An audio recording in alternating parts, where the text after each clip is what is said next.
अस्सलामुअलैकुम रहमतुल्लाहि वबरकातुहू। कैसे हैं आप सब? Welcome to my YouTube channel the English prism. इस वीडियो से हम न्यू सीरीज स्टार्ट करने जा रहे हैं अपने चैनल पर, जो कि पाकिस्तान लिटरेचर इन ट्रांसलेशन है। तो इसकी हमारे पास जो फर्स्ट वीडियो है वो है आह को चाहिए एक उम्र। ये मिर्ज़ा गालिब की पोइम है। इसको हम उर्दू और इंग्लिश दोनों में देखेंगे। तो स्टार्ट करते हैं आज की वीडियो। फर्स्ट ऑफ ऑल हम देखते हैं जो मिर्ज़ा गालिब हैं, इनका थोड़ा सा इंट्रोडक्शन देख लेते हैं। मिर्ज़ा गालिब जो है, इनका पूरा नाम मिर्ज़ा असदुल्ला बेग खान गालिब था। ये 1797 को पैदा हुए थे आगरा में, यानी कि इंडिया में पैदा हुए थे ये। अब इनकी जो लाइफ है, जो अर्ली एज है इनकी, वो उसमें ये ऑर्फन हो गए थे तकरीबन। ये बहुत छोटे थे, 10 साल की उम्र में ये ऑर्फन हो गए थे और 17 साल की उम्र में जो है ना इनकी शादी कर दी गई थी। और इनकी जो वाइफ है उनका नाम उमराव बेगम था। उसके बाद ये मूव कर गए थे दिल्ली में। अब दिल्ली जाने के बाद बताया जाता है कि इनकी जितनी भी औलाद पैदा हुई थी, यानी कि तकरीबन 7 इनके चिल्ड्रन जो थे वो पैदा हुए थे, और सब के सब जो है ना उनकी डेथ हो गई थी। तो ऐसे इन्होंने अपनी जो थ्रू आउट इन्होंने जो लाइफ अपनी स्पेंड की है वो बहुत ही गरीबी इन्होंने देखी है।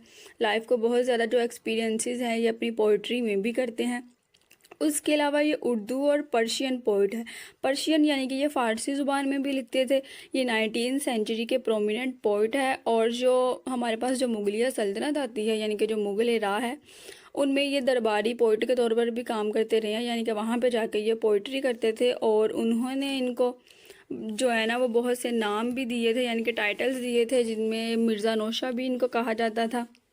इसके अलावा जो इनकी पोइट्री है ना, उसमें एक कॉम्प्लेक्स फ़िलोसॉफ़िकल हमारे पास जो है ना थॉट्स मिलते हैं।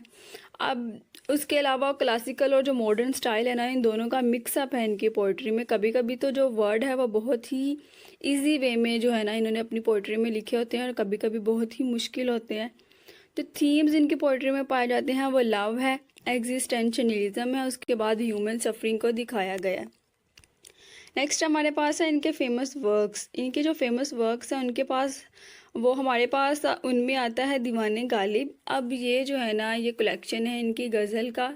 उसके अलावा लेटर ऑफ गालिब है, उर्दू हिंदी एंड उर्दू हिंदी और उर्दू मोहल्ला भी इसको कहा जाता है। ये इनके पर्सनल लेटर्स हैं जो कि इन्होंने अपने फ्रेंड्स को लिखे थे। ये तकरीबन 1957 में भी इनको दिखाया गया था कि तब जो है ना वो हिंदू जो थे वो मुस्लिम्स के साथ अच्छा सलूक नहीं करते थे, तो ये उनके रिलेटेड और कुछ जो टैक्सेस थे उनके बारे में इन्होंने लिखा हुआ है। रुबायात गालिब जो है वो भी इनका एक जो है ना मोस्ट फेमस वर्क है। नेक्स्ट हमारे पास है इनकी पोइम। अब इनकी जो पोइम है वो उर्दू में भी हम इसको देखेंगे और इंग्लिश में भी देखेंगे। तो इंग्लिश में मैं आपको बताती हूँ, डिस्कस करती हूँ। नेक्स्ट मैं आपको दिखाऊंगी कि आप उर्दू में भी जो है ना इसकी पोइम को देख लीजिएगा। तो अब जो बिल्कुल पहला हमारे पास जो इसका शेर है वो है, आह को चाहिए एक उम्र असर होने तक, कौन जीता है तेरी जुल्फ के सर होने तक। इंग्लिश में हमारे पास है, a lifetime passes before a sigh shows its effects, who would wait so long to see you fixing the tangles in your hair. अब यहाँ पे हमें थीम मिल रहा है difficulty of achieving fulfilment in love. उसके अलावा brevity of life versus patience. अब यहाँ पे क्या बताया जा रहा है, वो कह रहे हैं कि जो हमारे पास एक आ है, यानी कि एक साई होती है जो हमारे पास जो दुख के वक्त हमारे मुंह से निकलती है, उसको असर होने तक एक पूरी उम्र चाहिए होती है। इसका मतलब ये है कि जो हमारे पास लव है उसमें कामयाब होने के लिए एक बहुत ही लंबा टाइम पीरियड, जो लंबा टाइम पीरियड है वो चाहिए होता है, और उसमें हमें सब्र करना पड़ता है। यानी कि वो कह रहा है कि इतनी लंबी किसकी ज़िंदगी होगी कि वो अपने महबूब के जो बाल हैं उसकी बात कर रहा है, कि जो उनकी जुल्फ़ है, उनके अंदर जो टेंगल्स हैं, जो उनके हेयर टेंगल्स हैं, जब तक वो स्ट्रेट होंगे तब तक पता नहीं मेरी लाइफ होगी या नहीं होगी। तो वो यहाँ पे बात कर रहे हैं कि अपनी मोहब्बत को पाने के लिए इंसान को बहुत ज़्यादा सफ़र करना पड़ता है। नेक्स्ट हमारे पास जो लाइन है वो है उर्दू में है, दाम हर मौज में है हल्काए सदगामे निहंग, देखें क्या गुजरे है कतरे पे गोहर होने तक। इंग्लिश में हमारे पास है, 100 dragon moths create a net of waves from a single ocean, oh what a task it is for a drop to turn into a pearl. यहाँ पे बात की जा रही है ट्रांसफॉर्मेशन की, यानी कि देखिए क्या गुजरे है कतरे पे गौहर होने तक। ट्रांसफॉर्मेशन की बात की जा रही है। इन जो हमारे पास ह्यूमन एम्बिशंस हैं, ह्यूमन नेचर्स हैं, उनकी बात की जा रही है। वो कहते हैं कि जब हमारी लाइफ स्टार्ट होती है ना, तो हम बहुत एक्साइटेड होते हैं, या जब भी हम कोई नई चीज़ के बारे में सोचते हैं, हम लव के बारे में भी सोचते हैं, तो बहुत एक्साइटेड होते हैं। लेकिन जैसे जैसे हम वो टाइम पीरियड जो है वो गुजारते जाते हैं, हम देखते हैं कि इसमें बहुत सी रुकावटें हैं। तो फिर क्या होता है कि हम अच्छे बनना शुरू हो जाते हैं, यानी कि हम जो है ना वो डायमंड की तरफ मूव करने लग जाते हैं, कि हम जैसे जैसे हम लाइफ गुजारते जाते हैं, जो हमारी पर्सनैलिटी है वो और ज़्यादा निखरने लग जाती है। तो यहाँ पे वो कह रहे हैं कि एक जो हमारे पास समंदर है ना, उसकी हर लहर में बहुत से जो है ना वो मगरमच्छ हैं, यानी कि क्रोकोडाइल्स हैं। वो इसकी बात कर रहे हैं कि ज़िंदगी का जब भी एक सफ़र है, यानी कि एक दिन जब ज़िंदगी का स्टार्ट होता है, उसमें हम एक ख्वाहिश जो है उसको पूरा करने की कोशिश करते हैं, तो उसमें बहुत सी रुकावटें आती हैं। जैसे कि समंदर जो है वो यहाँ पे हमारे पास लाइफ है, और एक दिन जो क्या है वो हमारे पास उसकी एक लहर है।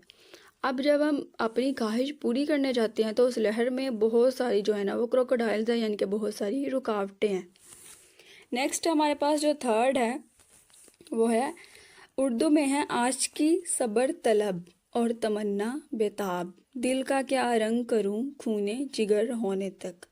इंग्लिश में हमारे पास है, love needs patience but lust is restless, what colour should my heart be till it bleeds to death.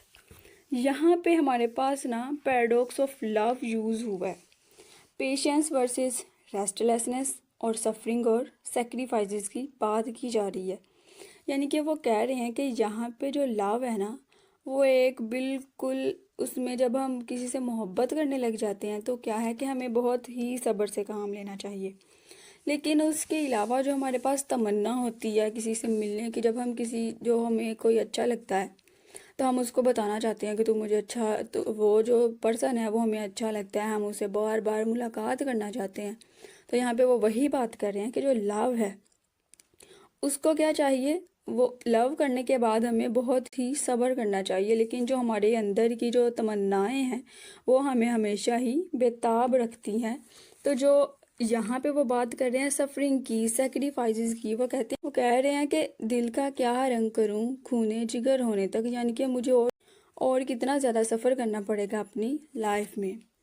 Next हमारे पास है, हमने माना कि तगाफुल नहीं करोगे लेकिन खाक हो जाएंगे हम तुमको खबर होने तक। इंग्लिश में हमारे पास है, I know you will not ignore me but by the time you know of me I would have turn to ash.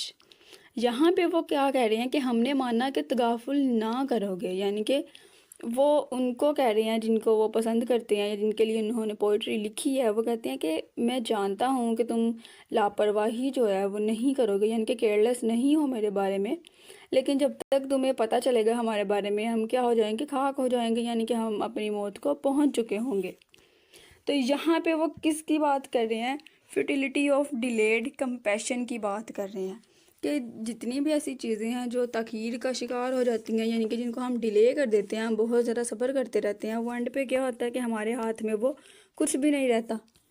Next हमारे पास है, परतवे खूर से है शबनम को फना की तलीम, मैं भी हूँ एक अनायत की नज़र होने तक।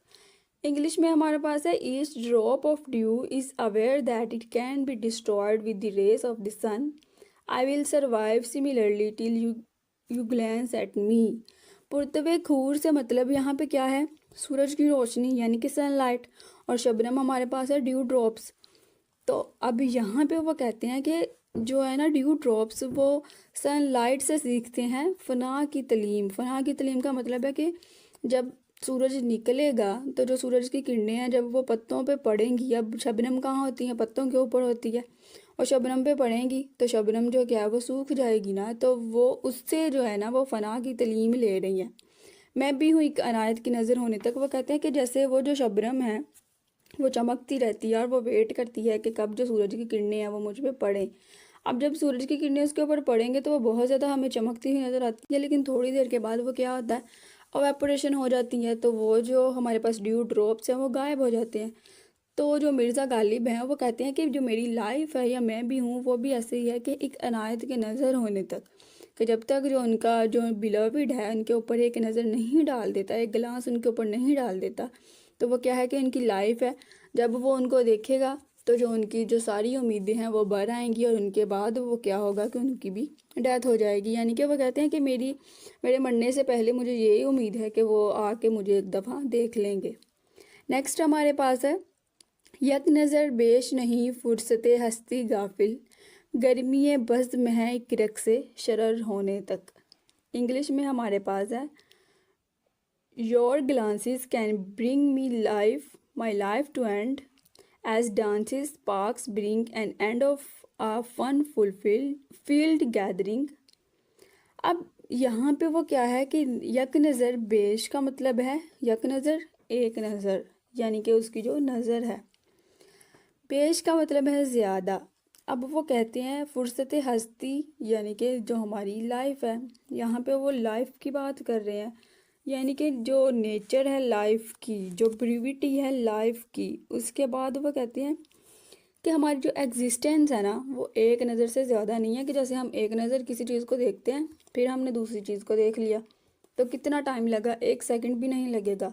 तो वो कहते हैं कि हमारी जो लाइफ है, सब इंसानों की जो ज़िंदगी है वो इससे ज़्यादा नहीं है कि हम एक नज़र गुजर गई। लाइफ जो है वो भी ऐसे ही होती है, यानी कि जैसे वो कहते हैं ना कि इंसान क्या है, इंसान एक लम्हा है, लम्हा आता है और गुजर जाता है। इंसान भी ऐसे है कि इंसान आता है और गुजर जाता है, बाद में हमारे पास सिर्फ मेमोरीज़ होती हैं और मेमोरीज़ भी हमारे साथ ख़त्म हो जाती हैं।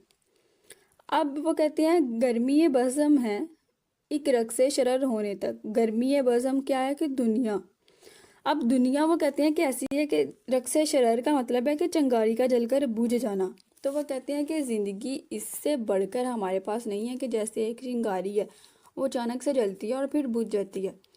अब यहाँ पे वो पहले एक नज़र की बात कर रहे हैं कि लाइफ हमारे पास क्या है, एक नज़र हम किसी चीज़ को देखते हैं फिर हम दूसरी चीज़ को देखते हैं, या वो कहते हैं कि जैसे एक चिंगारी है वो एक दफ़ा जलती है फिर वो बुझ जाती है, तो लाइफ हमारे पास यही है।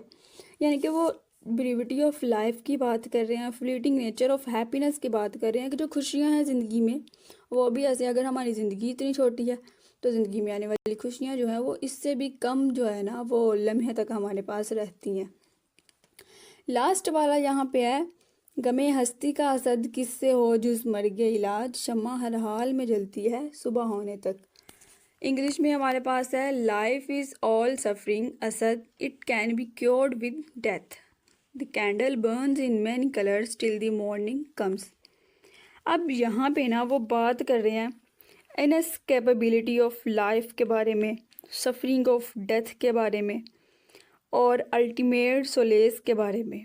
वो कहते हैं कि जो ज़िंदगी है वो फुल ऑफ सफरिंग है, लेकिन ये जो सफरिंग है ना ये भी ख़त्म हो जाएंगी जब हमारे पास जो है ना वो डेथ आ जाती है। यानी कि एक जो पर्सन है वो अपनी लाइफ में बहुत ज़्यादा सफ़र कर रहा है, लेकिन वो जितनी भी सफरिंग्स हैं, उसकी जितनी भी मुश्किलात हैं वो भी ख़त्म हो जाएंगी कब, जब हमारी ज़िंदगी ख़त्म होगी। तो वो अपनी भी ऐसे ही बात कर रहे हैं, वो कहते हैं कि हमें भी ना हर हाल में ऐसे ही ज़िंदा रहना है, जैसे कि जो एक हमारे पास कैंडल है वो सुबह होने तक जिस रंग में उसको जलना पड़े वो जलती रहती है। यानी कि जैसे कैंडल है, अगर हम उसको जलाएं तो वो जो उसकी आग है कभी ब्लू हो जाती है कभी रेड हो जाती है, यानी कि वो अपने कलर चेंज करती रहती है। तो वो इंसानों की भी बात ऐसे ही कर रहे हैं, ह्यूमन नेचर की बात कर रहे हैं कि कभी हम बहुत ज़्यादा अच्छे हो जाते हैं, हमारे जो मूड स्विंग्स हैं, हम अच्छे हो रहे हैं, हम बुरे हो रहे हैं, हम फिर अच्छे हो रहे हैं।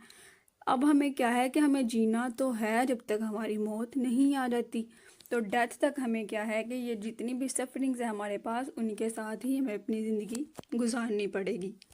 इसके जो थीम्स हमारे पास है ना इस पोइम्स के, वो बात करते हैं सबसे पहले तो स्ट्रगल्स ऑफ लव की उन्होंने बात की है। जैसे वो कहते हैं ना, आह को चाहिए एक उम्र। अब यहाँ पे ना वो हाइपरबोल जो है उसको भी यूज़ कर रहे हैं, क्योंकि एक उम्र यानी कि पूरी ज़िंदगी की वो बात कर रहे हैं, तो यहाँ पे हाइपरबोल जो है हमारे पास वो यूज़ हुआ है फिगर ऑफ स्पीच में। मेटाफर को यूज़ किया है, आयरनी को यूज़ किया और इमेजरी को यूज़ किया है इन्होंने अपनी इस पोइम में। और इसके अलावा जो थीम्स हमारे पास हैं, सबसे पहला तो मैंने आपको बताया स्ट्रगल्स ऑफ लव है, उसके बाद हमारे पास है सेपरेशन एंड लॉन्गिंग, यानी कि हमारा किसी से मिलना और जुदा हो जाना। एग्जिस्टेंशियल सफरिंग की बात की है। उसके बाद वो बताते हैं इनवेटेबिलिटी ऑफ डेथ के बारे में, और उसके अलावा जो फ्यूटिलिटी है ऑफ ह्यूमन एफर्ट्स है, कि जैसे वो कहते हैं कि ज़िंदगी हमारे पास कुछ भी नहीं है। तो यहाँ पे क्या है कि वो फ्यूटाइल नेचर की बात कर रहे हैं कि हम जो है ना वो चाहते हैं कि हम ज़िंदा रहें, हम इसके ज़िंदा रहने के लिए बहुत सारी जो काम भी करते हैं, लेकिन एंड पे हमारे पास क्या है, हमें बहुत सारी सफरिंग्स भी हमारे पास होती हैं लाइफ में, और फिर भी हमारी क्या है, डेथ हो जानी है। अब हमने इसकी जो एक्सप्लेनेशन वो देख ली है, तो एक दफ़ा आप उर्दू में भी इस पोएम को देख लीजिए। ये हमने उर्दू में इसको सारा लिख दिया है, आप इसके स्क्रीनशॉट्स भी ले सकती हैं। आई होप आपको आज के लेक्चर की समझ आ गई होगी। मिलते हैं नेक्स्ट वीडियो में नेक्स्ट टॉपिक के साथ। तब तक अपना ख्याल रखिएगा और हमारे चैनल को प्लीज़ सब्सक्राइब करें, और इसकी वीडियोस को लाइक भी करें, शेयर भी करें, और हमें कमेंट भी करें ताकि हमें पता चले आपकी राय के बारे में। So stay tuned. अल्लाह हाफिज़।